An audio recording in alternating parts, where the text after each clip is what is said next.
Links Arnizzare. Hey guys, Simon Rainier, Links Arnizzare out of Kamloops, British Columbia, and good news today.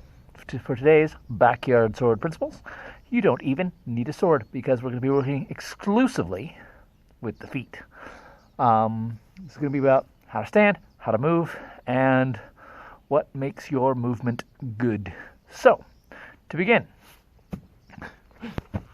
first off, we don't necessarily want to be like flat on the foot.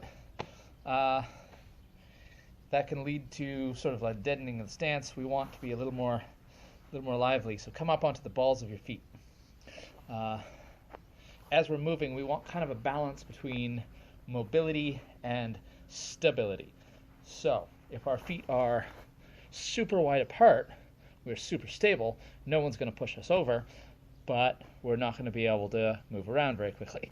If our feet are super narrow, we can move around a lot, but we're not very stable. You get it? So, we want our feet sort of slightly wider than our hips. Sort of the usual way of saying this is a little bit more than shoulder width apart, but, you know, people's shoulders are different sizes, so I like saying a little wider than hips. As we move, we keep the weight off the heel and into the balls of the feet. I don't know how well you can see this because, you know, grass. But we move around, landing there. We can practice this simply just by walking. We go walking down the street. I'm pretty sure all my neighbors think I'm weird enough as it is, so this doesn't bother me any. At the beginning levels, that's all we're doing, right? Is we're just kind of walking up on the balls of the feet, feel nice and bouncy. As a bonus, doing this actually will take a lot of strain out of your knees. A lot of long-distance runners will land on the balls of their feet, and this causes them to be able to not take as much injury in the shins and the knees and everything like that. It provides a lot more cushion. This is actually the way I walk all the time, is kind of up on the balls of my feet. My dad always used to say I'd walk on tippy toes everywhere. And if you walk outside barefoot, it's a little cold for me to want to do that now, even though, yes, I am Canadian. It's the way we naturally walk outside barefoot a lot of times. So, once again, walking nice and easy.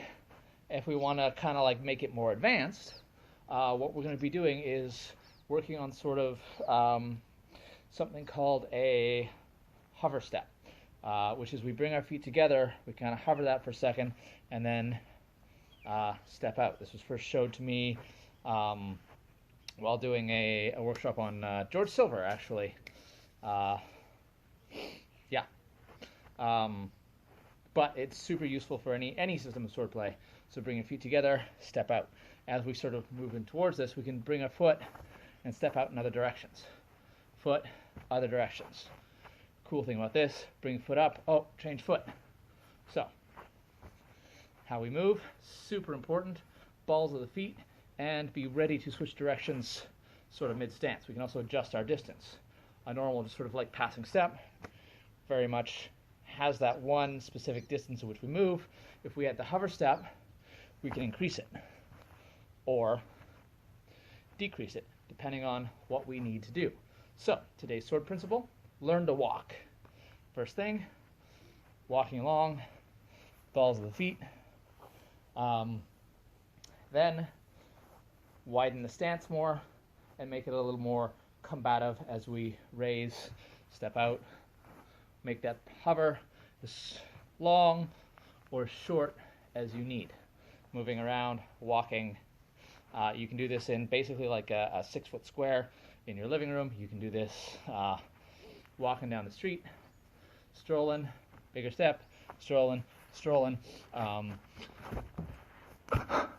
One more quick thing. Doing this for the first time, for any length of time, you're going to really feel it in the old calf muscles. This is a great workout for your calves. You're going to feel that kind of tiredness, that kind of pain of that muscles you're not used to using. If you do it more and more often, you'll find you'll be able to walk easily like this. It'll become second nature. I find I can walk a lot further if I'm walking on the balls of my feet than if I'm stomping along. Footwear is useful. I wear basically the Converse tennis shoes all the time because they're super lightweight and really flat-soled, and kind of curious to try like a set of Vibrams, those like goofy shoes with the toes in them. Something that makes you feel like you're in barefoot all the time. Historically, medieval shoes a lot of times were soft leather. So if I find if I'm wearing like my winter boots, it's harder for me to walk like this. So lighter shoes, no shoes is best. It'll be summer soon, right? So we can do that all the time. Go barefoot. I love walking barefoot. I do it whenever I can. So yeah, learn to walk up on the balls of the feet. Try next time you go for a stroll, next time you walk the dog or go for a stroll in your neighborhood, try to keep on the balls of your feet all the time. It'll be mentally and physically exhausting at first, but you will ultimately benefit from doing things this way. So, until next time.